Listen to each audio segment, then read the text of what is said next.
ಅಮೆರಿಕಾದವರು ವೆನೆಜುಲಾ ಮೇಲೆ ಅಟ್ಯಾಕ್ ಮಾಡಿದ್ರು. It's a long walk to face the wrath of American justice for Nicolas Maduro and his wife Celia. ಇವಾಗ ಅದೇ ಥರ Iran ಮೇಲೆ attack ಮಾಡಿದ್ರು. ಇರಾನ್ ದೇಶದ ಕಮೀನೆ ಅನ್ನೋ ಫ್ಯಾಮಿಲಿ ಕಂಪ್ಲೀಟ್ಲಿ ಧ್ವಂಸ ಮಾಡಾಕಿದ್ರು.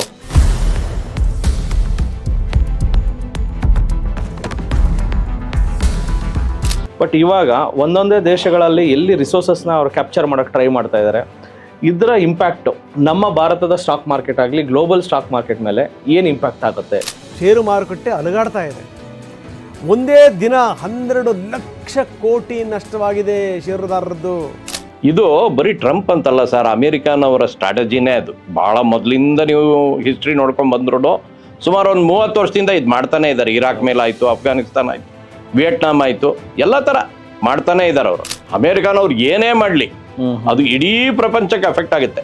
ಅವ್ರು ಬಡ್ಡಿ ಜಾಸ್ತಿ ಮಾಡಿದ್ರಾ ನಾವು ಯಾಕೆ ಮಾಡಬಾರ್ದು ಅಂತ ಯೋಚನೆ ಮಾಡ್ತೀವಿ. ಅವ್ರು ಬಡ್ಡಿ ಕಮ್ಮಿ ಮಾಡಿದ್ರಾ ಯಾಕೆ ಮಾಡಬಾರ್ದು ಅಂತ ಯೋಚನೆ ಮಾಡ್ತೀವಿ. ಗ್ರೀನ್ ಸ್ಪ್ಯಾನ್ ಅಂತ ಫಸ್ಟು US ಫೆಡ್ಡಿನ ಚೇರ್ಮನ್ ಇದ್ದರು.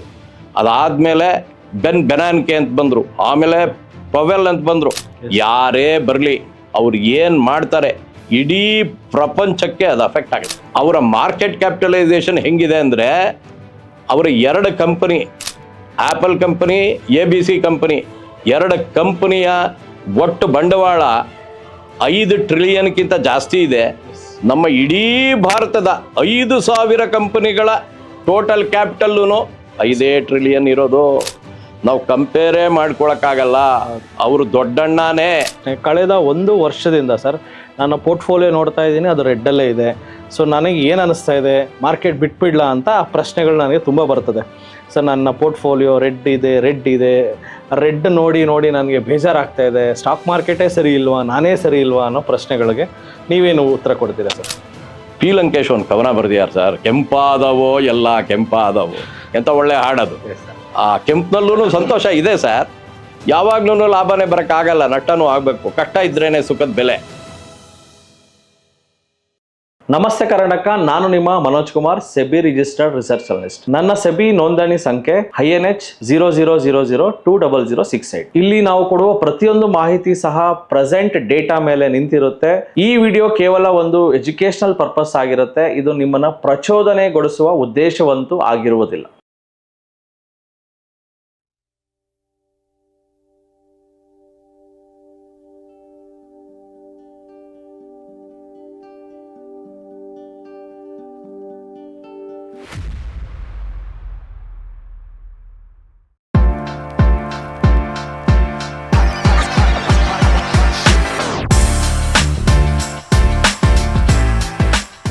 ಸೊ ನಮಸ್ತೆ ಕರ್ನಾಟಕ. ಸೊ ಮುಂದುವರೆದ ಭಾಗದಲ್ಲಿ ನಮ್ಮ ಜೊತೆ ಇದ್ದಾರೆ ಡಾಕ್ಟರ್ ಜಗನ್ನಾಥ್ ಸರ್. ನಮಸ್ಕಾರ ಸರ್.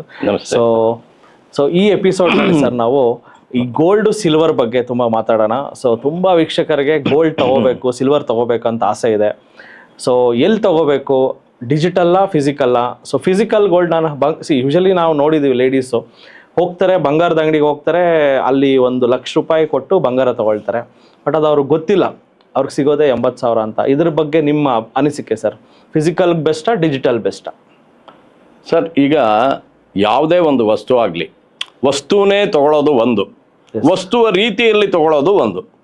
ಇವಾಗ ಬಂಗಾರ ತೊಗೊಳ್ತೀನಿ, ಅದರಲ್ಲಿ ಆರ್ನಮೆಂಟ್ ಮಾಡಿಸ್ಕೊಳ್ತೀನಿ, ನಾನು ಸಂತೋಷ ಪಡ್ತೀನಿ, ಅದನ್ನು ಇಟ್ಟಿರ್ತೀನಿ, ಇದು ಒಂದು ರೀತಿ. ಇನ್ನೊಂದು ಡಿಜಿಟಲ್ಲು. ಇವಾಗ ಇನ್ವೆಸ್ಟ್ಮೆಂಟ್ಗೋಸ್ಕರ ಮಾತ್ರ ಮಾಡೋ ಹಾಗಿದ್ರೆ ಡಿಜಿಟಲ್ ಒಳ್ಳೆಯದು. ಆವಾಗ ಏನಾಗುತ್ತೆ, ನಾವು ಏನೇ ಕೊಂಡ್ಕೊಬೇಕು ಅಂತಿದ್ರು ಅದರ ಎಷ್ಟು ದುಡ್ಡಾಗುತ್ತೆ ಅಂತ ನೋಡಿಕೊಂಡು ನಾವು ಇಡ್ತೀವಿ. ಮಾರ್ಕೆಟ್ ಮೇಲ್ಗಡೆ ಹೋದರೆ ನಮಗೆ ಲಾಭ ಆಗುತ್ತೆ. ಆದರೆ ಫಿಸಿಕಲ್ಲಾಗಿ ತೊಗೊಂಡಾಗ ನಾವು ಇನ್ಶೂರೆನ್ಸ್ ಮಾಡಿಸ್ಬೇಕು, ಇಲ್ಲ ಅದನ್ನು ಸೇಫ್ನಲ್ಲಿ ಇಡಬೇಕು, ಇಲ್ಲ ಪ್ರೊಟೆಕ್ಟ್ ಮಾಡ್ಕೊಂಡು ಮನೆಯಲ್ಲಿ ಇಡಬೇಕು. ಇವೆಲ್ಲ ತೊಂದರೆಗಳು ಬರುತ್ತೆ. ಅದರಿಂದ ನಾವು ಇನ್ವೆಸ್ಟ್ಮೆಂಟ್ಗೋಸ್ಕರನೇ ಬಂಗಾರ ಮಾಡೋಂಗಿದ್ರೆ ಡಿಜಿಟಲ್ ಮಾಡಲದೇ ಒಳ್ಳೆಯದು. ಆದರೆ ರಿಸರ್ವ್ ಬ್ಯಾಂಕ್ ಆಫ್ ಇಂಡಿಯಾನವ್ರು ಏನು ಮಾಡಿದ್ರು, ಒಂದು ಸಜೆಷನ್ ಕೇಳಿದರು ಗೌರ್ಮೆಂಟ್ನವರು. ಇವಾಗ ನಾವು ಡಿಜಿಟಲ್ ಆಗಿ ನಾವು ಗೋಲ್ಡನ್ನ ಮಾರ್ಬೋದಾ ಅಂತ. ಅದಕ್ಕೆ ಎಂಟ್ರಾಗದೇ ಇರೋದು ಒಳ್ಳೆಯದು ಅಂತ ಒಂದು ರೀತಿ ಕೆಲವರು ಸಜೆಷನ್ನು ಕೊಟ್ಟಿದ್ರು, ಕೆಲವರು ಇಲ್ಲ ಎಂಟ್ರಾಗ್ಬೋದು ಅಂತಲೂ ಹೇಳಿದರು. ಗೌರ್ಮೆಂಟ್ನವ್ರು ಶುರು ಮಾಡಿದರು, ಅದರ ಮಧ್ಯದಲ್ಲಿ ನಿಲ್ಲಿಸ್ಬಿಟ್ರು. ಯಾಕೆ ಅಂತ ಹೇಳಿದರೆ ಅವ್ರಿಗೂ ಅಷ್ಟು ಗೋಲ್ಡನ್ನ ಕೊಂಡ್ಕೊಂಡು ಒಳಗಡೆ ಇಟ್ಕೊಳ್ಳಿಲ್ಲ ಅವರು. ಯಾವಾಗ ಮಾರ್ಕೆಟು ತುಂಬ ಮೇಲೆ ಹೊಟ್ಟೋಯ್ತು, ಅವಾಗ ಸರ್ಕಾರಕ್ಕೆ ಬಹಳ ನಷ್ಟ ಆಗೋಯ್ತು. ಹೌದು ಹೌದು. ಇವಾಗ 50,000ದಲ್ಲಿ ನಾನು ಗೋಲ್ಡ್ ತೊಗೊಂಡಿದ್ದೀನಿ ಬಾಂಡ್, ಅದು ಇವತ್ತು 1.5 ಲಕ್ಷ ಆಗೋಗಿದೆ. 1.5 ಲಕ್ಷ ಆಗ್ಬೇಕಾದ್ರೆ 50,000ದ್ದು 1.5 ಲಕ್ಷ ಆಗ್ಬೇಕಾದ್ರೆ 3ರಷ್ಟು ಆಗೋಯ್ತು. ಸರ್ಕಾರ 3ರಷ್ಟು ದುಡ್ಡನ್ನು ನನಗೆ ಕೊಡಬೇಕು, ಜೊತೆಗೆ 2.5% ಇಂಟ್ರೆಸ್ಟ್ ಬೇರೆ ಕೊಡ್ತೀವಿ ಅಂತ ಅವ್ರು ಪ್ರಾಮಿಸ್ ಮಾಡಿದ್ದಾರೆ. ಈ ರೀತಿ ಆದಾಗ ಯಾರು ಕೊಡ್ತಾರೆ ಅನ್ನೋದು ಮುಖ್ಯ. ಗೌರ್ಮೆಂಟ್ನವ್ರು ಕೊಟ್ಟಿದ್ರೆ ನನಗೆ ನಷ್ಟ ಆಗಲ್ಲ, ಯಾರ ಹತ್ರನೋ ಡಿಜಿಟಲ್ ತೊಗೊಂಡ್ರೆ ನಷ್ಟನೂ ಆಗ್ಬೋದು. ಆ ಡಿಫಾಲ್ಟ್ ಕ್ಲಾಸ್ ಇದೆಯಲ್ಲ ಬಹಳ ಮುಖ್ಯ ಆಗುತ್ತೆ, ಅದನ್ನ ನಾವು ಜ್ಞಾಪಕ ಇಟ್ಕೊಬೇಕಾಗುತ್ತೆ. ಆದರೆ ಈ ಬಂಗಾರದಲ್ಲಿ ಹೇಗೆ ಗೊತ್ತಾ ಸರ್, 2006ರಲ್ಲಿ ನಾನು ಇನ್ಫೋಸಿಸ್ ಸೇರ್ಕೊಂಡೆ. ಆವಾಗ ಬಂಗಾರ 8,000 ಇತ್ತು, ಬೆಳ್ಳಿ 1 kgಗೆ 8,000 ಇತ್ತು. ಇವತ್ತು ಬೆಳ್ಳಿ 2.5 ಲಕ್ಷದ ಮೇಲಿದೆ, ಬಂಗಾರ 10 ಗ್ರಾಮ್ಗೆನೆ 1.5 ಲಕ್ಷ ಇದೆ. ಅವತ್ತು 8,000 ಇತ್ತು. ನಾವು ಯೋಚನೆ ಮಾಡೋಕ್ಕಾಗಲ್ಲ, ಬಹಳ ಬದಲಾವಣೆ ಆಗ್ಬಿಟ್ಟಿದೆ. ಇವಾಗ ಒಂದು 3 ವರ್ಷದಲ್ಲಂತೂ ಆ ಬದಲಾವಣೆ ನಾವು ನಂಬಕ್ಕೆ ಆಗದೆ ಇರೋ ಮಟ್ಟದಲ್ಲಿ ಆಗ್ಬಿಟ್ಟಿದೆ. ಬಂಗಾರ ಯಾವಾಗಲೂ ಒಳ್ಳೇದು ಸರ್. ಒಂದು ವಾರ ಆಗಲಿ, ಸ್ಟಾಕ್ ಮಾರ್ಕೆಟ್ ಬೀಳಲಿ, ಫಿಕ್ಸ್ಡ್ ಡೆಪಾಸಿಟ್ ಇಂಟ್ರೆಸ್ಟ್ ವೇರಿ ಆಗಲಿ, ಬಂಗಾರಕ್ಕೆ ತೊಂದರೆ ಆಗಲ್ಲ. ಸೇಫ್ ಹೇವನ್ ಅಂತಾರೆ, ಅಂದ್ರೆ ಸ್ವರ್ಗ ಇದ್ದಂಗೆ. ಬಂಗಾರ ಯಾವಾಗಲೂ ಬೆಲೆ ಉಳಿಸ್ಕೊಳತ್ತೆ. ಗೋಲ್ಡ್ ಸ್ಟ್ಯಾಂಡರ್ಡ್ ಇತ್ತು, ಆ ರೀತಿ ಎಲ್ಲ ಯೋಚನೆ ಮಾಡಿದ್ರೆ ಇವಾಗ ಸಾಕಷ್ಟು ಸೆಂಟ್ರಲ್ ಬ್ಯಾಂಕ್ಗಳು ಬಂಗಾರನ್ನ ತಾವು ಇಟ್ಕೊಳ್ಳುತ್ತೆ, ಅದನ್ನ ಕಲೆಕ್ಟ್ ಮಾಡ್ತಾ ಹೋಗುತ್ತೆ. ನೋಡಿ, ನಾವು ನಮ್ಮ ರಿಸರ್ವ್ನ ಅಮೆರಿಕನ್ ಡಾಲರ್ನಲ್ಲಿ ಜಾಸ್ತಿ ಇಟ್ಕೊಂಡಿದ್ವಿ, ಈಗ ಗೋಲ್ಡ್ನಲ್ಲಿ ಇಟ್ಕೊಬೇಕು ಅಂತ ಅನ್ಸುತ್ತೆ. ಯಾವಾಗ ಮುಗಿಲ್ ಮುಟ್ಟತ್ತೆ ಪ್ರೈಸು ಆವಾಗ ಶೇರ್ ಕೊಂಡ್ಕೊಂತೀವಿ, ಯಾವಾಗ ತಳ ಹಿಡಿಯತ್ತೆ ಆವಾಗ ಮಾರ್ತೀವಿ ಅಂದರೆ ಭಾಳ ಅನ್ಯಾಯ ಆಗೋಗುತ್ತೆ. ಅದರಿಂದ ಬಂಗಾರ ಒಂದೇ ಸಮ ಮೊದಲಿಂದ ಯಾರು ಕೊಂಡ್ಕೊಂಡ್ಬಂದಿದ್ದಾರೆ ಅವ್ರಿಗೆ ತುಂಬ ಲಾಭ ಆಗಿದೆ, ಅದನ್ನ ಮಾರಬೇಕು ಅಂತಿಲ್ಲ. ಆಮೇಲೆ ನೀವು ಹೇಳಿದ್ರೆ ಅಂಗಡಿಗೆ ಹೋಗ್ಬಿಟ್ಟು ಕೊಂಡ್ಕೊಳ್ಳೋದು ಅಂತ. ಇವಾಗ ಅಂಗಡಿಗೆ ಹೋಗ್ಬಿಟ್ಟು ಬುಲಿಯನ್ ಕೊಂಡ್ಕೊಂಡ್ರೆ ನಷ್ಟ ಆಗಲ್ಲ. ನಾವು ಆರ್ನಮೆಂಟ್ ಮಾಡಿಸ್ಕೊಬೇಕಾದ್ರೆ ಅವರು ಮೇಕಿಂಗ್ ಚಾರ್ಜಸ್ಸು, ವೇಸ್ಟೇಜಸ್ಸು ಇವೆರಡನ್ನು ಕಲೆಕ್ಟ್ ಮಾಡ್ತಾರೆ. ಅದ್ರಿಗೆ ಎಷ್ಟರ ಮಟ್ಟಿಗೆ ಇರುತ್ತೆ ಅಂದರೆ ಅವರು ಎಲ್ಲ ಲಾಭಗಳು ಅದರಲ್ಲಿ ತೊಗೊಂಡ್ಬಿಡ್ತಾರೆ, ಇಲ್ದೋದ್ರೆ ಅವ್ರಿಗೆ ಲಾಭ ಬರೋಲ್ಲ. ಎಲ್ಲ ಮಾರ್ಕೆಟ್ನಲ್ಲೂ ಎಷ್ಟಿದೆ ಗೋಲ್ಡು ಅಂತ ರೇಟ್ ಇರುತ್ತೆ, ಆ ಥರ ಆಗುತ್ತೆ. ಆಮೇಲೆ ಎರಡನೇ ವಿಚಾರ ಏನು ಅಂತ ಹೇಳಿದರೆ, ಹೆಂಗಸರಿಗೆ ಇವಾಗ ನಾನು ಹಾಕ್ಕೊಳ್ತಾ ಇರೋದು ಅದನ್ನೇ ಹಾಕ್ಕೊಬೇಕು ಅಂತಿಲ್ಲ, ಬೇರೆ ಬದಲಾಯಿಸ್ಬೇಕು ಅಂತ ಶುರು ಆಗ್ಬಿಡುತ್ತೆ. ಆವಾಗ ಹೋಗ್ತಾರೆ ಬಂಗಾರದ ಅಂಗಡಿಗೆ ಹೋದಾಗ ಅವನು 20% ವೇಸ್ಟೇಜ್ ಹಾಕಿರ್ತಾನೆ. ಅಂದರೆ 100 ರೂಪಾಯಿಗೆ ಅವ್ರಿಗೆ 80 ರೂಪಾಯಿದು ಚಿನ್ನ ಸಿಕ್ಕಿರುತ್ತೆ. ಆ 80 ರೂಪಾಯಿನಲ್ಲಿ ಅವನು ತಿರ್ಗಿ 10% ಕಳೀತಾನೆ, 70 ಆಗುತ್ತೆ. 70 ರೂಪಾಯಿಗೆ ಅವನು ಕೊಂಡ್ಕೊಳ್ತಾನೆ. ಕೊಂಡ್ಕೊಂಡು 100 ರೂಪಾಯಿ ಗೋಲ್ಡ್ ಕೊಡುವಾಗ 20% ತಿರ್ಗಾ ವೇಸ್ಟೇಜ್ ಆಡ್ ಮಾಡ್ತಾನೆ. ಅಂದರೆ ಸುಮಾರು 120 ರೂಪಾಯಿಗೆ ಕೊಂಡ್ಕೊಳ್ತೀವಿ, 70 ರೂಪಾಯಿಗೆ ಮಾರ್ತೀವಿ. ಯಾರು ಕೊಂಡ್ಕೊಂಡು ಮಾರಿ ಬದಲಾವಣೆ ಮಾಡ್ತೀವಿ ಅಂತ ಹೇಳ್ತಾರೆ ಅವ್ರಿಗೆ ಸಂಪೂರ್ಣವಾಗಿ ನಷ್ಟ ಆಗುತ್ತೆ. ಅದನ್ನ ಹೆಂಗಸರು ಯೋಚನೆನೇ ಮಾಡಲ್ಲ. ಅವ್ರು ಏನು ಹೇಳ್ತಾರೆ, ಅದೇ ಹಾಕ್ಕೊಂಡು ನಾ ಏನು ಮಾಡಲಿ, ಹೊಸದು ಹಾಕ್ಕೊಬೇಕು. ಅದು ಇನ್ವೆಸ್ಟ್ಮೆಂಟ್ ಆಗಲ್ಲ, ಸಂತೃಪ್ತಿ ಅಂತಿರುತ್ತೆ. ಅದಕ್ಕೆ ನೀವು ಬೆಲೆ ಕಟ್ಟಲೇಬೇಕು, ಅದಕ್ಕೆ ರೆಡಿಯಾಗಿದ್ದರೆ ನೀವು ನಷ್ಟ ಅನುಭವಿಸ್ಬೋದು ಇದು. ಆದರೆ ನಾವು ಸ್ಟಾಕ್ ಮಾರ್ಕೆಟು, ಗೋಲ್ಡು, ಇನ್ವೆಸ್ಟ್ಮೆಂಟು ಅಂತ ಯೋಚನೆ ಮಾಡಿದಾಗ ಡಿಜಿಟಲ್ ಬೆಸ್ಟ್ ಅಂತ ನಂಗೆ ಅನ್ಸುತ್ತೆ ಸರ್. Definitely sir. ಸೊ ನಿಮ್ಮ ಪ್ರಕಾರ ಅಂದರೆ 100 ಗ್ರಾಮ್ ಬಂಗಾರ ಮನೇಲಿದೆ, ಜ್ಯುವೆಲರಿ, ಅದನ್ನ ಮುರಿಸ್ಬಿಟ್ಟು ಮತ್ತೆ ಏನೋ ಮಾಡ್ಸಕ್ಕೆ ಹೋದವಾಗ ಆ 100 ಗ್ರಾಮ್ ಬಂಗಾರ ಮತ್ತೆ ನಮ್ಗೆ ವಾಪಸ್ ಬರೋದು ನಿಮ್ಮ ಪ್ರಕಾರ ಒಂದು 60 ಗ್ರಾಮ್ ಬರ್ಬೋದು ಸರ್? 60ರಿಂದ 70 ಗ್ರಾಮ್ ಬರ್ಬೋದು. ಹಳೇದು ಹೋಗಿ ಹೊಸದು ಬರೋವಾಗ ನೀವು ಹೇಳೋದು ಕರೆಕ್ಟು ಸರ್, ಅಷ್ಟೇ ಬರೋದು. ಎಸ್. ಸೊ ವೀಕ್ಷಕರೇ ಅರ್ಥ ಮಾಡ್ಕೊಳ್ಳಿ. ಸೊ ಬಂಗಾರನ ಬಟ್ಟೆ ಬದಲಾಯಿಸಕ್ ಹೋದ್ರೆ ನಿಮ್ಮ ಬಂಗಾರನ ಹಳೆ ಬಟ್ಟೆ ತರ ಲಾಸ್ ಆಗೋ ಚಾನ್ಸಸ್ ಇರುತ್ತೆ. ಸೊ ಅರ್ಥ ಮಾಡ್ಕೊಳ್ಳಿ. ಸೊ ಏನೇ ಒಂದು ಮಾಡ್ಬೇಕಂದ್ರೂ ಒಂದು ಆರ್ಥಿಕ ತಜ್ಞರು, ಸೊ ಸರ್ ಆಗಲಿ ಇಲ್ಲ ಯಾರೋ ಒಬ್ರು ಆರ್ಥಿಕ ತಜ್ಞರನ್ನ ಮೀಟ್ ಮಾಡೋದು, ಹಣಕಾಸಿನ ಬಗ್ಗೆ ಹೆಚ್ಚಿನ ಮಾಹಿತಿ ಸರ್ ಪಾಡ್ಕಾಸ್ಟ್ಗಳು ಸಿಕ್ಕಾಪಟ್ಟೆ. ಇವಾಗ ನಮ್ಮ ಕರ್ನಾಟಕದಲ್ಲಿ ಫಿನಾನ್ಷಿಯಲ್ ನಾಲೆಜ್ ಬಗ್ಗೆ ಲಿಟ್ರಸಿ ಕೊಡುವಂಥವ್ರು ತುಂಬ ಜನ ಹುಟ್ಕೊಂಡಿದ್ದಾರೆ. ಬಟ್ ನೋಡಿ ಜಸ್ಟಿಫೈ ಮಾಡಿ ಅವ್ರು ಹೇಳೋದು ಸರಿನಾ ತಪ್ಪ ಅಂತ ತಿಳ್ಕೊಂಡು ಡೆಫಿನೆಟ್ಲಿ ನೀವು ಮುಂದಿನ ಹೆಜ್ಜೆಗಳನ್ನು ಇಡ್ಬೋದು. ಸರ್, ಇವಾಗ ಗೋಲ್ಡು ದಿಢೀರನೆ ಕಳೆದ 1.5 ವರ್ಷದಿಂದ ನೋಡ್ತಾನೆ ಗ್ರಾಮ್ಗೆ ಏನೊಂದು 5,000 6,000 ಇದ್ದಿದ್ದು ಇವತ್ತು ಒಂದು ಗ್ರಾಮ್ 14,000ಕ್ಕೆ ಹೋಯ್ತು. ಇಲ್ಲಿವರೆಗೂ ನಮ್ಮ ಜನಗಳಿಗೆ ಆಗಲಿ ವೀಕ್ಷಕರಿಗೆ ಏನಕ್ಕೆ ಹೋಯಿತು ಅನ್ನೋದು ಗೊತ್ತಾಗ್ತಾ ಇಲ್ಲ. ಸಿಲ್ವರ್ ಏನಕ್ಕೆ ಹೋಯಿತು ಗೊತ್ತಾಗ್ತಾ ಇಲ್ಲ. ಸೊ ಯಾವ ಕಾರಣಕ್ಕಾಗಿ ಗೋಲ್ಡ್ ಸಿಲ್ವರ್ ಮೇಲಕ್ಕೆ ಹೋಗುತ್ತೆ ಅನ್ನೋದೇನಾದ್ರು ಒಂದು ಮಾಹಿತಿ ಸಿಗುತ್ತಾ ಸರ್? ಸೊ ಇವಾಗ ಏನಾಗುತ್ತೆ ಅಂತ ಹೇಳಿದರೆ ಎಲ್ಲ ಮಾರ್ಕೆಟ್ಗಳಲ್ಲೂ ಮೇಲೆ ಕೆಳಗೆ ಆಗೇ ಆಗುತ್ತೆ. ಎಸ್. ಆದರೆ ಗೋಲ್ಡ್ನಲ್ಲಿ ಏನಾಗಿದೆ ಅಂತ ಹೇಳಿದರೆ ಮೇಲೆ ಹೋಗ್ತಾನೆ ಇದೆ ಹೊರತು ಕೆಳಗೆ ಬಂದಿರೋದು ಭಾಳ ಅಪರೂಪ. 1999ರಲ್ಲಿ 3900ಕ್ಕೆ ಇಳೀತು, ಸ್ವಲ್ಪ ಕೆಳಗಡೆ ಬಂತು, ಅದು ಬಿಟ್ಟು ನಾನು ನೋಡೇ ಇಲ್ಲ. ಆದರೆ ನಮ್ಮ ಯಾವುದೇ ಒಂದು ಮಾರ್ಕೆಟ್ಗೆ ನಿರ್ದಿಷ್ಟವಾಗಿ ಎಷ್ಟು ನಷ್ಟ ಆಗುತ್ತೆ ಎಷ್ಟು ಲಾಭ ಆಗುತ್ತೆ ಗೊತ್ತಾಗದೆ ಒದ್ದಾಡ್ತಾ ಇರೋ ಸಮಯದಲ್ಲಿ ಪ್ರತಿಯೊಬ್ಬರು ಗೋಲ್ಡ್ ತೊಗೊಂಡ್ಬಿಡ್ತಾರೆ. ಓಕೆ. ಯಾಕಂತ ಹೇಳಿದ್ರೆ ಗೋಲ್ಡ್ ಸೇಫ್, ಎಸ್. ಅದಕ್ಕೋಸ್ಕರ ಅದಕ್ಕೆ ಡಿಮ್ಯಾಂಡ್ ಜಾಸ್ತಿ ಆಗುತ್ತೆ. ಎರಡನೇದು ಏನಂತ ಹೇಳಿದರೆ ಸೆಂಟ್ರಲ್ ಬ್ಯಾಂಕ್ಗಳು ನಾ ಹೇಳಿದೆ ಬಹಳ ರಿಸರ್ವ್ ಆಗಿ ಗೋಲ್ಡನ್ನು ತಗೊಳ್ಳೋಕ್ಕೆ ಶುರು ಮಾಡಿದ್ದಾರೆ. ಅದರಿಂದ ಅದರ ಬೇಡಿಕೆ ಜಾಸ್ತಿ ಆಗಿದೆ, ಉತ್ಪನ್ನ ಕಮ್ಮಿನೇ ಇರುತ್ತೆ, ಅದರಿಂದ ಅದರ ದುಡ್ಡು ಜಾಸ್ತಿ ಆಗುತ್ತೆ. ಆಮೇಲೆ ಮೂರನೇ ವಿಚಾರ ಏನು ಅಂತ ಹೇಳಿದರೆ ಇವಾಗ ನಮ್ಮ ಸಿಲ್ವರ್ ಅನ್ನೋದು ಏನಿದೆ ಅದು ಮೈನ್ ಮಾಡೋದಲ್ಲ. ಯಾವುದೇ ಒಂದು ಕಡೆ ಹೋಗ್ತೀವಿ ಅಲ್ಲಿಂದ ಅದ್ರ ತೆಗಿತೀವಿ ಬಂಗಾರ ಮಾಡ್ತೀವಿ ಅನ್ನೋದಲ್ಲ ಬೆಳ್ಳಿ, ಅದು ಇಂಡಸ್ಟ್ರಿಯ ಬೈ ಪ್ರಾಡಕ್ಟ್. ಅದರಿಂದ ಅದರ ಸಪ್ಲೈ ಎಲ್ಲೋ ಹೋಗಿ ನಾವು ತಕ್ಷಣವೇ ತೊಗೊಂಡ್ಬಿಡ್ತೀವಿ, ಆಗೋದಿಲ್ಲ. ಮೊದಲನೇದು ಅದು ಸಪ್ಲೈ ಸೈಡ್ನಲ್ಲಿ. ಡಿಮ್ಯಾಂಡ್ ಸೈಡ್ನಲ್ಲಿ ಈ ಸೋಲಾರ್ ಎಲ್ಲ ಕಡೆ ಮಾಡ್ತಾ ಇದ್ದೀವಲ್ಲ, ಅದಕ್ಕೆ ಎಲೆಕ್ಟ್ರಿಕ್ ವೆಹಿಕಲ್ಗಳಿಗೆ ಇವಕ್ಕೆಲ್ಲ ಸಿಲ್ವರ್ ಬಹಳ ಉಪಯೋಗಿಸ್ತಾ ಇದ್ದಾರೆ. ಸಿಲ್ವರ್ ಯಾವಾಗ ಜಾಸ್ತಿ ಉಪಯೋಗಿಸ್ತಾ ಇದ್ದಾರೆ ಡಿಮ್ಯಾಂಡ್ ಜಾಸ್ತಿ ಆಗುತ್ತೆ. ಆಮೇಲೆ ಮೂರನೇದು ಏನಂತ ಹೇಳಿದರೆ ಕಮಾಡಿಟಿಗಳಲ್ಲಿ, ಆಮೇಲೆ ಇವಾಗ ಮೆಟಲ್ಗಳಲ್ಲಿ ಇವಾಗ ಇನ್ವೆಸ್ಟ್ಮೆಂಟ್ ಜಾಸ್ತಿ ಆಗಿಬಿಟ್ಟಿದೆ. ಮೊದಲು ಅದು ಇರಲಿಲ್ಲ. ಆ ಇನ್ವೆಸ್ಟ್ಮೆಂಟ್ ಅದರಲ್ಲಿ ಶುರುವಾದಾಗ ಸ್ಪೆಕ್ಯುಲೇಷನ್ ಶುರುವಾಗುತ್ತೆ, ಆವಾಗ ಮಾರ್ಕೆಟ್ ಮೇಲೆ ಕೆಳಗೆ ಹೋಗುತ್ತೆ. ಆ ರೀತಿನಲ್ಲಿ ಸಡನ್ನಾಗಿ ಗೋಲ್ಡು ಸಿಲ್ವರು ಎಲ್ಲ ಮೇಲೆ ಹೋಗ್ಬಿಟ್ಟಿದೆ. ವೆನೆನ್ಜುಲಾ ಮೇಲೆ ಅಟ್ಯಾಕ್ ಮಾಡಿದ್ರು ಅಮೆರಿಕನ್ಸು ಅಟ್ಯಾಕ್ ಮಾಡಿದಾಗ ವೆನೆನ್ಜುಲಾ ಫಾರೆಸ್ಟ್ನಲ್ಲಿ ಸಿಕ್ಕಾಪಟ್ಟೆ ಗೋಲ್ಡ್ ಇದೆ. ಆ ಗೋಲ್ಡನ್ನು ತೆಗಿಬೇಕು ಅಂತ. ಆದರೆ ಅಮೇರಿಕನ್ ಕಂಪನಿಗಳಿದೆಯಲ್ಲ, ಮೊಬೈಲು, ಗೋವಿಕೋ, ಅವೆಲ್ಲ ಅವ್ರು ಏನು ಹೇಳಿದರು ಅಂತ ಹೇಳಿದರೆ ನಮ್ಮನ್ನು ಕೇಳದೆ ನೀವು ಅಟ್ಯಾಕ್ ಮಾಡಿದ್ರಿ, ಅದರಿಂದ ನಮಗೆ ಬೇಡ ಅದು. ಆಮೇಲೆ ಅಲ್ಲಿದು 1 ಗ್ರಾಮ್ಗೆ 40 ರೂಪಾಯಿ ಖರ್ಚಾದರೆ ಅದನ್ನು ಸಂಸ್ಕರಣ ಮಾಡೋಕ್ಕೆ ಸೌದಿ ಅರೇಬಿಯಾನಲ್ಲಿ ಬರೀ $10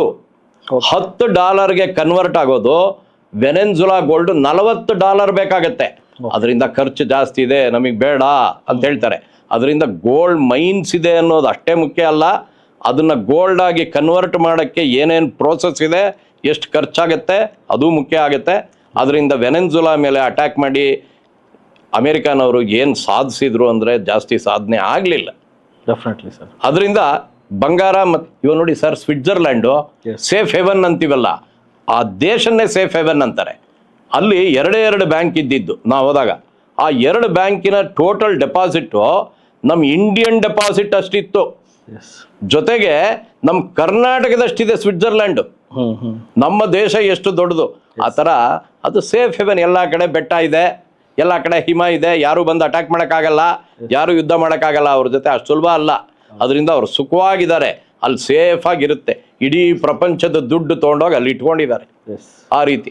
ಅದರಿಂದ ಗೋಲ್ಡ್ ಸೇಫ್, ಅದರಿಂದ ಗೋಲ್ಡು ಸಿಲ್ವರು ಮೇಲೆ ಹೋಗುತ್ತೆ ಸರ್. Definitely sir. ಸರ್, ಇವಾಗ ಪ್ರೆಸೆಂಟ್ ಮಾರ್ಕೆಟ್ ಕಂಡೀಷನ್ಸ್ ನೋಡೋಕೆ ಹೋದರೆ ಅಮೆರಿಕಾದವರು ವೆನೆಜುಲಾ ಮೇಲೆ ಅಟ್ಯಾಕ್ ಮಾಡಿದ್ರು, ಅಲ್ಲಿ ಅವರು ದೇಶದ ಒಬ್ಬ ಮೇನ್ ಸುಪ್ರೀಂ ಯಾರಿದ್ನೋ ಅವನ್ನ ಸಾಯಿಸಿದ್ರು. ಇವಾಗ ಅದೇ ಥರ ಇರಾನ್ ಮೇಲೆ ಅಟ್ಯಾಕ್ ಮಾಡಿದ್ರು, ಇರಾನ್ ದೇಶದ ಕಮಿನೆ ಅನ್ನೋ ಫ್ಯಾಮಿಲಿ ಕಂಪ್ಲೀಟ್ಲಿ ಧ್ವಂಸ ಮಾಡಾಕಿದ್ರು. ಸೊ ಅಂದರೆ ಅಮೇರಿಕಾ ಏನು ಮಾಡ್ತಾ ಇದೆ, ಟ್ರಂಪ್ ಸರ್ಕಾರ ಬಂದ ಮೇಲೆ ಇಡೀ ಗ್ಲೋಬಲ್ ಸ್ಮಾಲ್ ಕಂಟ್ರೀಸ್ ಏನಿದೆ, ಎಲ್ಲಿ ರಿಸೋರ್ಸಸ್ ಇದೆಯೋ, ಎಲ್ಲಿ ಇವ್ರಿಗೆ ಫಿನಾನ್ಷಿಯಲಿ ಎಕನಾಮಿಕಲಿ ಬೆನಿಫಿಟ್ ಆಗುತ್ತಲ್ಲ, ಅದನ್ನು ನೋಡಿಕೊಂಡು ಹಿಡಿತ ಸಾಧಿಸ್ತಾ ಇದೆ. ಟ್ಯಾಕ್ಸ್ ಹಾಕೋ ರೂಪದಲ್ಲೂ ಸಹ ಅವ್ರು ಹಿಡಿತ ಸಾಧಿಸಿದ್ರು. ಸಂಭವ ಸುಪ್ರೀಂ ಕೋರ್ಟ್ ಅದನ್ನು ತಡೆ ಹಿಡಿತು. ಬಟ್ ಇವಾಗ ಒಂದೊಂದೇ ದೇಶಗಳಲ್ಲಿ ಎಲ್ಲಿ ರಿಸೋರ್ಸಸ್ನ ಅವ್ರು ಕ್ಯಾಪ್ಚರ್ ಮಾಡೋಕ್ಕೆ ಟ್ರೈ ಮಾಡ್ತಾ ಇದ್ದಾರೆ. ಇದರ ಇಂಪ್ಯಾಕ್ಟು ನಮ್ಮ ಭಾರತದ ಸ್ಟಾಕ್ ಮಾರ್ಕೆಟ್ ಆಗಲಿ ಗ್ಲೋಬಲ್ ಸ್ಟಾಕ್ ಮಾರ್ಕೆಟ್ ಮೇಲೆ ಏನು ಇಂಪ್ಯಾಕ್ಟ್ ಆಗುತ್ತೆ ಸರ್? ನೋಡಿ ಸರ್, ವೆನೆನ್ಜುಲಾ ಪ್ರೆಸಿಡೆಂಟನ್ನು ಅರೆಸ್ಟ್ ಮಾಡಿ ತೊಗೊಂಡೋಗಿ ಅಮೇರಿಕಾನಲ್ಲಿ ಇಟ್ಕೊಂಡ್ಬಿಟ್ಟಿದ್ದಾರೆ. ಆಮೇಲೆ ಅವ್ರ ಮೇಲೆ ಕೋರ್ಟ್ನಲ್ಲಿ 2 ತಿಂಗಳು ಏನೂ ವಿಚಾರ ಇಲ್ಲ, 2 ತಿಂಗಳು ಆದಮೇಲೆ ವಿಚಾರಣೆಗೆ ಬರುತ್ತೆ. ಇನ್ನು ಇರಾನ್ ತೊಗೊಂಡ್ರೆ, ಇರಾನ್ನಲ್ಲಿ ಅವರು 86 ವರ್ಷದವ್ರು, ಅವರು ಲೀಡರು, ಅವ್ರನ್ನ ಕೊಂದುಬಿಟ್ರು. ಇದು ಬರೀ ಟ್ರಂಪ್ ಅಂತಲ್ಲ ಸರ್, ಅಮೇರಿಕಾನವರ ಸ್ಟ್ರಾಟಜಿನೇ ಅದು. ಭಾಳ ಮೊದಲಿಂದ ನೀವು ಹಿಸ್ಟ್ರಿ ನೋಡ್ಕೊಂಡು ಬಂದ್ರು ಸುಮಾರು ಒಂದು 30 ವರ್ಷದಿಂದ ಇದು ಮಾಡ್ತಾನೆ ಇದ್ದಾರೆ. ಇರಾಕ್ ಮೇಲೆ ಆಯಿತು, ಅಫ್ಘಾನಿಸ್ತಾನ ಆಯಿತು, ವಿಯೆಟ್ನಾಂ ಆಯಿತು, ಎಲ್ಲ ಥರ ಮಾಡ್ತಾನೆ ಇದ್ದಾರೆ ಅವರು. ಬಟ್ ಏನೇ ಅಮೇರಿಕಾ ಮಾಡಲಿ, ಅವ್ರನ್ನ ಅಪೋಸ್ ಮಾಡೋರು ಬಹಳ ಕಮ್ಮಿ. ಓಕೆ. ಯಾಕಂದ್ರೆ ತುಂಬಾ ಸ್ಟ್ರಾಂಗ್ ಆಗಿದ್ದಾರೆ, ಎಕನಾಮಿಕಲ್ಲಿ, ಮಿಲಿಟರಿನಲ್ಲಿ, ರಿಸೋರ್ಸಸ್ನಲ್ಲಿ ಎಲ್ಲದರಲ್ಲೂ ಸ್ಟ್ರಾಂಗ್ ಆಗಿದ್ದಾರೆ ಅವರು. ಹೌದು. ದೇಶ ಬಹಳ ದೊಡ್ಡದು, ಪಾಪ್ಯುಲೇಷನ್ ಬಹಳ ಕಮ್ಮಿ, 32 ಕೋಟಿ ಅಷ್ಟೇ. ನಮ್ಮ ದೇಶದ 3ರಷ್ಟಿದೆ ಅದು. ಆ ರೀತಿ ನೋಡಿದ್ರೆ ಅವರು ಎಲ್ಲದರಲ್ಲೂ ಬಹಳ ಸ್ಟ್ರಾಂಗ್ ಆಗಿದ್ದಾರೆ. ಆದರೆ ಅಮೇರಿಕಾನವರು ಇರಾನ್ನಲ್ಲಿ, ವೆನೆಜುಲಾನಲ್ಲಿ ಅಲ್ಲಿ ಇಲ್ಲಿ ಏನು ಗಲಾಟೆ ಮಾಡ್ತಾರೆ ಅದು ಇಡೀ ಪ್ರಪಂಚಕ್ಕೆ ಎಫೆಕ್ಟ್ ಆಗುತ್ತೆ. ಓಕೆ. ಅಮೇರಿಕಾನವ್ರು ಏನೇ ಮಾಡಲಿ ಅದು ಇಡೀ ಪ್ರಪಂಚಕ್ಕೆ ಎಫೆಕ್ಟ್ ಆಗುತ್ತೆ. ಅವ್ರು ಬಡ್ಡಿ ಜಾಸ್ತಿ ಮಾಡಿದ್ರಾ ನಾವು ಯಾಕೆ ಮಾಡಬಾರ್ದು ಅಂತ ಯೋಚನೆ ಮಾಡ್ತೀವಿ.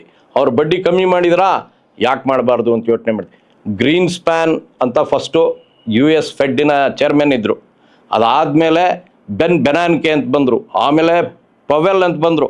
ಯಾರೇ ಬರಲಿ ಅವ್ರು ಏನು ಮಾಡ್ತಾರೆ ಇಡೀ ಪ್ರಪಂಚಕ್ಕೆ ಅದು ಅಫೆಕ್ಟ್ ಆಗುತ್ತೆ. ಯಾಕಂತ ಹೇಳಿದರೆ ಇಡೀ ಪ್ರಪಂಚದ GDP ಎಷ್ಟು ಅಂತ ನೋಡಿದರೆ next 4 country total GDP American GDP. ಅವ್ರದ್ದು 31, ಚೈನಾ 19, ನಮ್ಮ ಜರ್ಮನಿ, ಇಂಡಿಯಾ, ಜಪಾನು 2, 3, 4ನೇ ಸ್ಥಾನದಲ್ಲಿರೋರು ಎಲ್ಲರೂ 4, 4.1, 2, 4.6. ಸೊ ನಮ್ಮ 4 ಜನನ್ನ ಸೇರಿಸಿದ್ರೆ ಅಮೇರಿಕನ್ GDP ಆಗುತ್ತೆ. ಹೌದು. ಅವರ ಮಾರ್ಕೆಟ್ ಕ್ಯಾಪಿಟಲೈಸೇಷನ್ ಹೆಂಗಿದೆ ಅಂದರೆ ಅವರ 2 company, apple company, ABC company, 2 ಕಂಪನಿಯ ಒಟ್ಟು ಬಂಡವಾಳ 5 ಟ್ರಿಲಿಯನ್ಗಿಂತ ಜಾಸ್ತಿ ಇದೆ. ನಮ್ಮ ಇಡೀ ಭಾರತದ 5,000 ಕಂಪನಿಗಳ ಟೋಟಲ್ ಕ್ಯಾಪಿಟಲ್ಲು 5 ಟ್ರಿಲಿಯನ್ ಇರೋದು. ನಾವು ಕಂಪೇರೇ ಮಾಡ್ಕೊಳಕ್ಕಾಗಲ್ಲ. ಅವರು ದೊಡ್ಡಣ್ಣನೇ. ಅದರಿಂದ ಅವರು ವಾರ್ ಮಾಡಿದರೆ ನಮಗೆ ಅಫೆಕ್ಟ್ ಆಗೇ ಆಗುತ್ತೆ, ಏನು ಮಾಡೋಕ್ಕಾಗಲ್ಲ. ಆದರೆ ಎಷ್ಟರ ಮಟ್ಟಿಗೆ ಆಗುತ್ತೆ ಅಂದರೆ ತುಂಬ ಜಾಸ್ತಿ ಆಗಲ್ಲ ಈ ವಾರಿಂದ. ಯಾಕಂದರೆ ಅವ್ರಿಗೂ ತುಂಬ ದೊಡ್ಡ ವಾರ್ ಮಾಡಬೇಕು, ಬಹಳ ದಿನ ಮಾಡಬೇಕು ಅನ್ನೋ ಆಸೆ ಇಲ್ಲ. ಅವ್ರು ಹೇಳಿರೋದು 1 ವಾರದಲ್ಲಿ ಮುಗಿಸ್ಬಿಡ್ತೀವಿ ಅಂತ ಹೇಳಿದ್ದಾರೆ. ಅದರಿಂದ ಸ್ವಲ್ಪ ತಲ್ಲಣಗಳಿರುತ್ತೆ, ಆಮೇಲೆ ಸರಿ ಹೋಗುತ್ತೆ ಅಂತ ನನ್ನ ಭಾವನೆ. Yes sir. ಸರ್, ಇನ್ನೊಂದು ವೆರಿ ಇಂಪಾರ್ಟೆಂಟ್ ಪ್ರಶ್ನೆ. ಕಳೆದ 1 ವರ್ಷದಿಂದ ಸರ್ ನನ್ನ ಪೋರ್ಟ್ಫೋಲಿಯೋ ನೋಡ್ತಾ ಇದ್ದೀನಿ, ಅದು ರೆಡ್ಡಲ್ಲೇ ಇದೆ. ಸೊ ನನಗೆ ಏನು ಅನ್ನಿಸ್ತಾ ಇದೆ, ಮಾರ್ಕೆಟ್ ಬಿಟ್ಬಿಡ್ಲಾ ಅಂತ ಆ ಪ್ರಶ್ನೆಗಳು ನನಗೆ ತುಂಬ ಬರ್ತದೆ. ಸರ್, ನನ್ನ ಪೋರ್ಟ್ಫೋಲಿಯೋ ರೆಡ್ ಇದೆ, ರೆಡ್ ನೋಡಿ ನನಗೆ ಬೇಜಾರಾಗ್ತಾ ಇದೆ, ಸ್ಟಾಕ್ ಮಾರ್ಕೆಟೇ ಸರಿ ಇಲ್ವಾ, ನಾನೇ ಸರಿ ಇಲ್ವಾ ಅನ್ನೋ ಪ್ರಶ್ನೆಗಳಿಗೆ ನೀವೇನು ಉತ್ತರ ಕೊಡ್ತೀರಾ ಸರ್? ಪಿ ಲಂಕೇಶ್ ಒಂದು ಕವನ ಬರೆದಿದ್ದಾರೆ ಸರ್, ಕೆಂಪಾದವೋ ಎಲ್ಲ ಕೆಂಪಾದವು. ಎಂಥ ಒಳ್ಳೆ ಹಾಡದು. ಆ ಕೆಂಪಿನಲ್ಲೂ ಸಂತೋಷ ಇದೆ ಸರ್. ಯಾವಾಗ್ಲೂ ಲಾಭನೇ ಬರೋಕ್ಕಾಗಲ್ಲ, ನಷ್ಟನೂ ಆಗಬೇಕು. ಕಷ್ಟ ಇದ್ರೇನೆ ಸುಖದ ಬೆಲೆ. ಅದರಿಂದ ಮಾರ್ಕೆಟ್ ಕೆಳಗಡೆ ಬಂದರೆ ಕೊಂಡ್ಕೊಳ್ಳಿ, ಇದೇ ಕೆಳಗಡೆ ಅಂತ ಹೇಳೋಕ್ಕಾಗಲ್ಲ, ಇನ್ನೂ ಕೆಳಗಡೆ ಹೋಗ್ಬೋದು. ಆ ಹೆದರಿಕೆನಲ್ಲಿ ಕೊಂಡ್ಕೊಬೇಡಿ. ನೀವು ಏನು ಮಾಡಬೇಕು ಅಂತಿದ್ದೀರಾ ಅದು ಬಹಳ ಕಷ್ಟ ನಿರ್ಣಯ ತೊಗೊಳ್ಳೋದು. ಆದರೆ ಒಂದು ಮಾತು ಸತ್ಯ, AI ಬಂದಿದೆ, ಆರ್ಟಿಫಿಷಿಯಲ್ ಇಂಟೆಲಿಜೆನ್ಸು. ಅದು ಬರುತ್ತೆ, ತುಂಬ ಹೆಚ್ಚಿನ ಮಟ್ಟದಲ್ಲೇ ಬರುತ್ತೆ. ಅದರಿಂದ ಸಾಕಷ್ಟು ಜನಕ್ಕೆ ತೊಂದರೆ ಆಗುತ್ತೆ, ಇಂಡಸ್ಟ್ರಿಗಳಿಗೆ ತೊಂದರೆ ಆಗುತ್ತೆ. ಆದರೆ ಅದನ್ನು ತೊಂದರೆ ಅಂದ್ಕೊಳ್ಳದೆ ಬದಲಾವಣೆ ಅಂತ ಅಂದ್ಕೊಂಡ್ರೆ ನಾವು ಸಾಕಷ್ಟು ನೋಡಿದ್ದೀವಿ. ಕಂಪ್ಯೂಟರ್ ಬಂದಾಗ ಬದಲಾವಣೆ ಆಯಿತು, ಅದೇ ರೀತಿಯಲ್ಲಿ ಇದನ್ನು ಬದಲಾವಣೆ ಆಗುತ್ತೆ.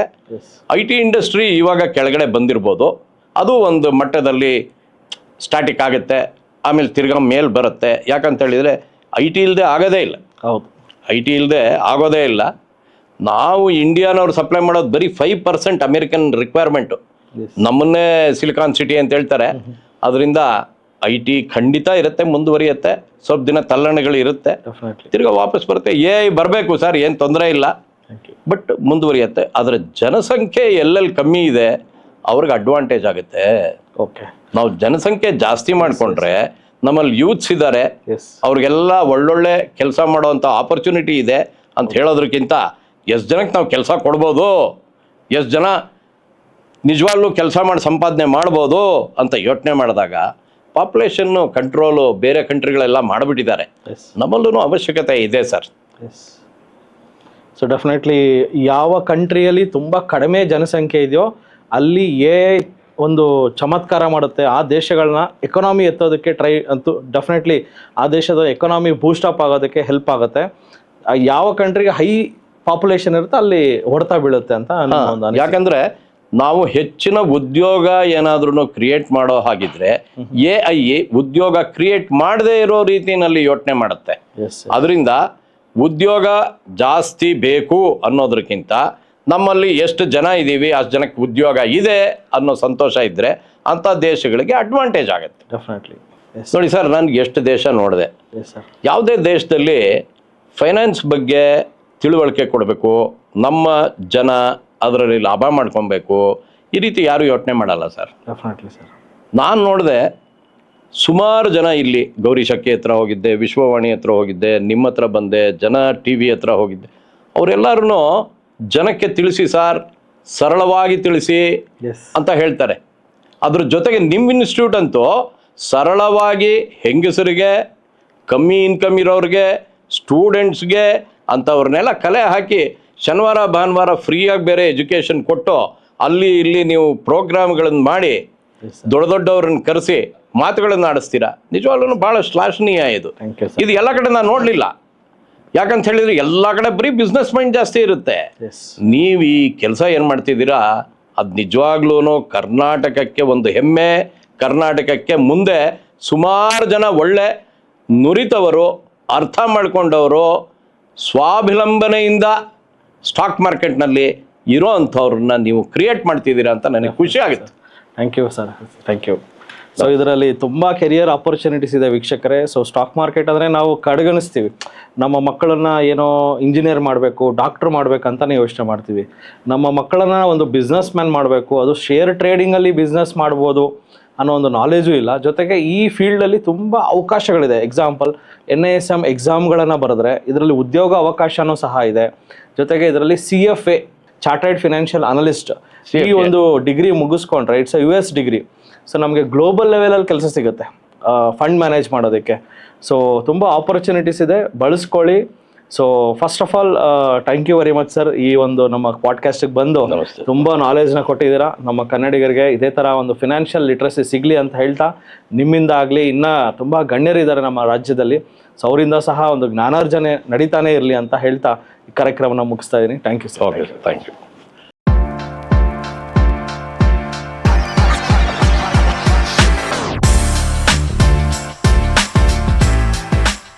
ಸರ್ ನಮಸ್ತೆ ಕರ್ನಾಟಕ. ನಮ್ಮ ಕೋರ್ಸಸ್ ಜಾಯ್ನ್ ಆಗೋದು ವೆರಿ ಸಿಂಪಲ್. 8 ಬ್ರಾಂಚಸ್ ಇರುತ್ತೆ. ರಾಜಾಜಿನಗರ, JP ನಗರ, ಯಲಹಂಕ, ವೈಟ್ಫೀಲ್ಡ್, ದಾವಣಗೆರೆ, ಹುಬ್ಳಿ, ಮೈಸೂರು ಹಾಗೂ ಕಲಬುರಗಿ. ನಿಮ್ಮ ನಿಯರೆಸ್ಟ್ ಬ್ರಾಂಚ್ಗೆ ಕರೆ ಮಾಡಿ ಈ ಕೂಡಲೇ 500 ರೂಪೀಸ್ ಟೋಕನ್ ಪೇ ಮಾಡಿ ಸೀಟ್ಗಳನ್ನು ಬುಕ್ ಮಾಡ್ಕೊಳ್ಳಿ. Most of the time housefull ಇರೋದ್ರಿಂದ ಮೊದಲೇ ಸೀಟ್ ಬುಕ್ ಮಾಡ್ಕೊಂಡು ಬರೋದು ಒಳ್ಳೆಯದು. ಸೊ 3 ಡೇಸ್ ವರ್ಕ್ಶಾಪ್ ಇರುತ್ತೆ. ಶುಕ್ರವಾರ, ಶನಿವಾರ, ಭಾನುವಾರ. ಶುಕ್ರವಾರ 10 ಗಂಟೆಯಿಂದ 2 ಗಂಟೆ, ಶನಿವಾರ 10 ಗಂಟೆಯಿಂದ 5 ಗಂಟೆ, ಭಾನುವಾರ 10 ಗಂಟೆಯಿಂದ 5 ಗಂಟೆ. ನಿಮಗೆ ಸ್ಟಾಕ್ ಮಾರ್ಕೆಟ್ ಬಗ್ಗೆ ಏನೂ ಗೊತ್ತಿಲ್ಲ ಅಂದ್ರೂ ಪರವಾಗಿಲ್ಲ, ನಾವು ನಿಮಗೆ ಕಲಿಸ್ತೀವಿ. ಸೊ ಯಾರ್ಯಾರು ನಮ್ಮ ಸ್ಟಾಕ್ ಮಾರ್ಕೆಟ್ ವರ್ಕ್ಶಾಪ್ ಇನ್ನೂ ಅಟೆಂಡ್ ಮಾಡಿಲ್ವೋ ನಿಮ್ಗೊಂದು ಸುವರ್ಣ ಅವಕಾಶ ಇದೆ. ಪ್ರತಿ ಭಾನುವಾರ 10 ಗಂಟೆಯಿಂದ 1 ಗಂಟೆಗೆ 8 ಬ್ರಾಂಚ್ಗಳಲ್ಲಿ ಒಂದು ಐ ಓಪನರ್ ವರ್ಕ್ಶಾಪ್ ಸಹ ಮಾಡ್ತೀವಿ. ಬೆಳಗ್ಗೆ 10 ಗಂಟೆಯಿಂದ 1 ಗಂಟೆಗೆ. ಪ್ರತಿ ಶುಕ್ರವಾರ 4 ಗಂಟೆಯಿಂದ 6 ಗಂಟೆಗೆ ಫ್ರೀ ಫಿನಾನ್ಷಿಯಲ್ ಪ್ಲಾನಿಂಗ್ ಕ್ಲಾಸಸ್ ಸಹ ಇರುತ್ತೆ. ಲರ್ನಿಂಗ್ ಅಲ್ಲಿ ಎಲ್ಲಿ ತೆಗೆದ್ರೆ you will start earning. So TD academy ಭಾರತದ ಅತಿ ದೊಡ್ಡ ಷೇರು ತರಬೇತಿ ಕೇಂದ್ರ. 10,000 ಚದರ ಅಡಿ ಆಫೀಸ್ ಒಳಗೊಂಡಿದೆ. 60 ಮಂದಿ ಸಿಬ್ಬಂದಿ ಇದ್ದಾರೆ ನಿಮಗೆ ಸ್ಟಾಕ್ ಮಾರ್ಕೆಟ್ ಬಗ್ಗೆ ಪ್ರಾಕ್ಟಿಕಲ್ ಆಗಿ ಟ್ರೈನಿಂಗ್ ಕೊಡೋದಕ್ಕೆ. ಇನ್ನೇಕೆ ತಡ, ಫಿನಾನ್ಷಿಯಲ್ ಫ್ರೀಡಮ್ ಪಡ್ಕೋಬೇಕಾ? ಸೊ ಡೆಫಿನೆಟ್ಲಿ ಕಲ್ಸೋದಕ್ಕೆ ನಾವು ರೆಡಿ ಇದೀವಿ, ಕಲಿಯೋದಕ್ಕೆ ನೀವು ರೆಡಿ ಇದ್ದೀರಾ? ಈ ವಾರ ನಿಮ್ಮ ಬ್ರಾಂಚ್ ಅಲ್ಲಿ ಬಂದು ನಾನು ಪಾಠ ಮಾಡ್ತಾ ಇದ್ದೀನಿ. ಸಿಗೋಣ ಫೇಸ್ ಟು ಫೇಸ್ ಇದೇ ಶುಕ್ರವಾರ. ಸೊ ಸ್ಟಾಕ್ ಮಾರ್ಕೆಟ್ ಬಗ್ಗೆ ನಿಮಗೆ ಗೊಂದಲವಿದೆಯಾ? ಯಾವುದೇ ರೀತಿಯ ಪ್ರಶ್ನೆಗಳಿರಲಿ, ಕನ್ಫ್ಯೂಷನ್ ಇರಲಿ, ಅದಕ್ಕೆ ಕ್ಲಾರಿಟಿ ಕೊಡೋದಕ್ಕೆ TD ಅಕಾಡೆಮಿಯ ಗ್ರಾಹಕ ಸೇವಾ ಸಿಬ್ಬಂದಿ ಜೊತೆಗೆ ಈ ಕೂಡಲೇ ಕರೆ ಮಾಡಿ ನಿಮ್ಮ ಪ್ರಶ್ನೆಗಳಿಗೆ ಉಚಿತವಾಗಿ ಸಲಹೆಗಳನ್ನು ಪಡೆಯಿರಿ. Thank you. ಜೈ ಹಿಂದ್, ಜೈ ಕರ್ನಾಟಕ.